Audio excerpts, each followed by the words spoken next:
স্বাগত বক্তব্য নিয়ে আসবেন আমাদের সরকার দিচ্ছে এবং আগামী দিনে কিছু হলে সেটা সরকার সদস্যবৃন্দ উপস্থিত ফ্যাকাল্টি ভবনের ভিত্তিপ্রস্তর স্থাপন হাসপাতাল মেডিকেল কলেজের গভর্নিং বডির সম্মানিত সদস্য প্রফেসর সাথে থাকেন ধন্যবাদ এবং কোনোদিন কোনো কিছু আশা করেননি এমন একজন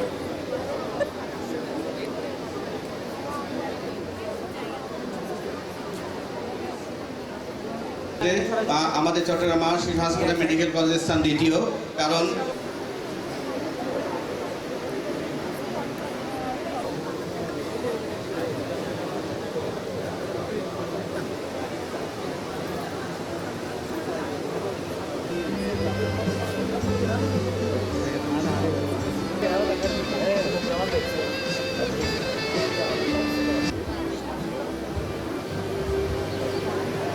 ডেভেলপমেন্ট কমিটির সম্মানিত চেয়ারম্যান জনাব আব্দুল মান্নান রানা। আসসালামু আলাইকুম। আজকে যারা এখানে উপস্থিত দেওয়া থেকে শুরু করে মেডিকেল কলেজ বানানো পর্যন্ত শুরু